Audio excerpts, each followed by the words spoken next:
First, we're talking about finances. Federal Reserve Chairman Jerome Powell raised hopes that an interest rate cut could come as soon as September. Our money expert Terry Savage says a lot will depend on the Consumer Price Index report that comes out tomorrow. Terry joins us this morning. Good morning. Good morning. We have lots of good news on the economy and the markets. I mean, inflation is down. That doesn't mean prices are down year over year, but inflation means at the 2.5% level says, well, that's not creeping up so much. And jobs are still plentiful. Unemployment's creeping up just a bit. And the economy's growing and the stock market's at all-time highs.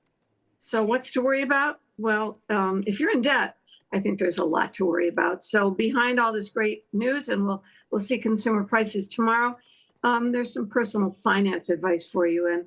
And I guess the number one thing is don't be complacent. Your retirement account looks great if you have one, but you're getting squeezed if you're living on a fixed income, and debt will absolutely bury you at these high rates. What's your bet on whether he lowers the interest rate?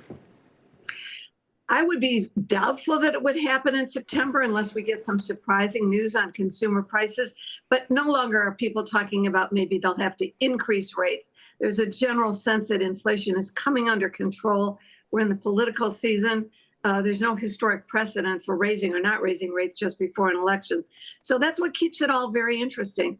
But you know what rates are not coming down quickly? The new average rate on credit card debt is now 22.75%. Wow. That will just bury you quickly. So, you know, this is a good economy to now get a job and a second job or figure out another way to earn some money and pay down the debt.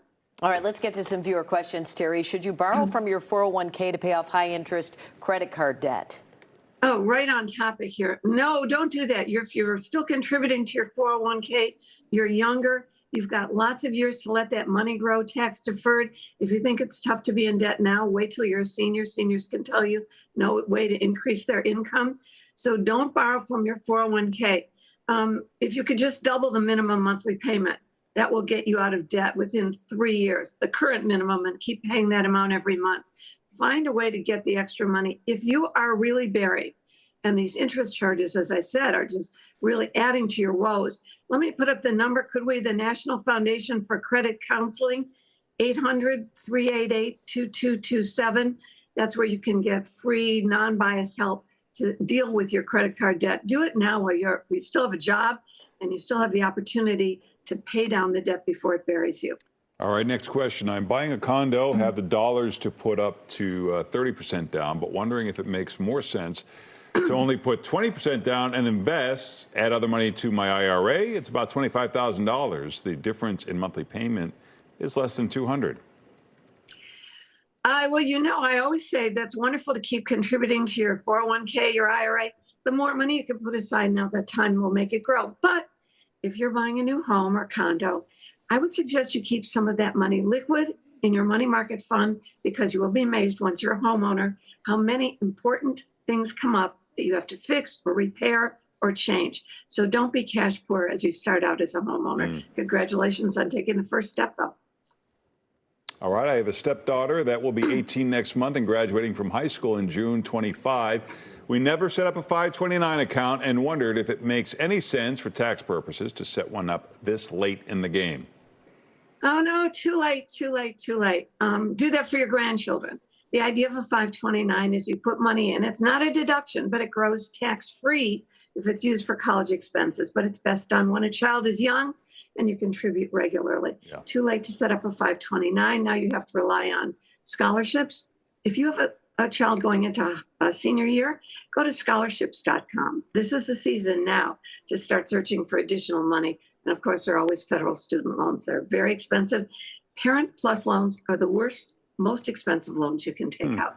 All right, and is now a good time to buy gold? How do I do it? Well, gold prices have jumped. There are some say central banks are buying because they're worried about the dollar. You can buy gold stocks. Actually, you can buy mutual funds that buy shares of gold mining companies. And that's very easy to do at all the major companies, mutual fund companies, Fidelity and Vanguard, maybe even in your 401k account. Gold has held its store of value over the years. There are the younger generation that says Bitcoin's going to be a store of value. It's pretty volatile. Gold is just a small part of your hedge against our national debt growing out of control. So gold coins you can buy at good numismatic dealers. Go to money.org. That's a website of the American Numismatic Association here in Chicago. Harlenberg coins downtown on Clark Street for gold coins. Put those in a safe deposit box. Gold mutual funds, stocks sometimes pay dividends. All right, thank you, Terry. Terry's new book is called Social Security Horror Stories and is available now. You can ask her questions at terrysavage.com. Thanks, Terry. Thank you. Hey, send a message, Pat and Paul.